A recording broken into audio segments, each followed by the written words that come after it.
తాడిపత్రి పట్టణంలో ప్రజలే కాకుండా ఇతర మండల ప్రాంతాల నుంచి చుట్టుపక్కల పల్లె ప్రాంతాల నుంచి వందలాది మంది ప్రజలు నిత్యావసర వస్తువులు కొనుగోలు చేయడానికి వస్తూ ఉంటారు. రోజు కూరగాయలు కొనాలన్నా సామాన్య ప్రజలు కొనలేని పరిస్థితి. అలాగే చుట్టుపక్కల ప్రాంతాల నుంచి రైతులు పండించిన కూరగాయలు ఇతర వస్తువులు అమ్ముకోవడానికి ఆటోలు రోడ్ల మీద అమ్ముకుంటున్నారు. రైతుల పట్ల ఇటువంటి పరిస్థితి సరైనది కాదు. పట్టణంలో దళారీ వ్యవస్థ దయనీయంగా మారింది. వ్యాపారులు ఎంత కొనుగోలు చేస్తున్నారో ఎంత అమ్ముతున్నారో ప్రజలకు తెలియని పరిస్థితి. దీనివల్ల రైతులు, పేద మధ్యతరగతి ప్రజలు, కార్మికులు తీవ్రంగా నష్టపోతున్నారు. అనంతపురం జిల్లాలో అన్ని మున్సిపాలిటీ పరిధిలో రైతు బజార్లు ఉన్నాయి.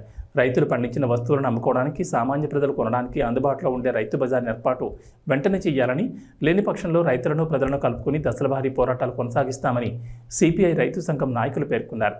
ఈ కార్యక్రమంలో రైతు సంఘం జిల్లా ఉపాధ్యక్షులు వెంకటరాముడు, సిపిఐ పట్టణ కార్యదర్శి చిరంజీవి యాదవ్, ఏఐటీయూసీ నాయకులు శ్రీనివాస్ యాదవ్, రమణ, ఉమాగౌడ్, రత్నమయ్య, రామాంజనేయ యాదవ్, చిన్న, సంజీవులు తదితరులు పాల్గొన్నారు.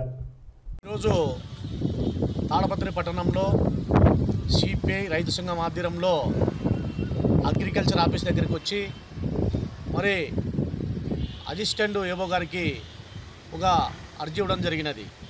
ఎందుకంటే తాడపత్రి పట్టణంలో మరి వైఎస్ఆర్ గవర్నమెంట్ వచ్చిన నుండి 5 సంవత్సరాలు రైతులకు స్వేచ్ఛ లేకుండా పోయింది. ఎందుకంటే రైతులు ధాన్యం పండించి రైతులు వాళ్ళ గిట్టుబాటులైన ధరలకు అమ్ముకోవాలన్నా కూడా రైతు బజార్ లేకుండా దానివల్ల తాడపత్రి పట్టణంలో చాలా రైతులు నష్టపోవడం జరుగుతూ ఉంది.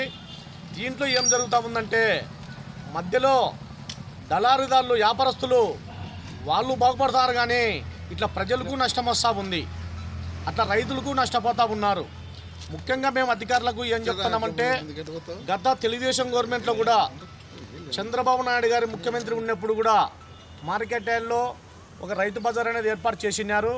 రైతులు వచ్చి స్పష్టంగా వాళ్ళు అమ్ముకొని ప్రజలకు కూడా గిట్టుబాటు అయిన ధర కూడా ఇస్తూ ప్రజలకు, రైతులకు అందరికి కూడా బాగా ఉన్నది. కానీ వైఎస్ఆర్ గవర్నమెంట్ వచ్చిన నుండి ఆ రైతు బజార్ను తీసేసి ఇష్టాచారం కొద్దీ కూరగాయలు అమ్మడం జరుగుతూ ఉంది, రైతు ధాన్యాలు కూడా అమ్మడం జరుగుతూ ఉంది.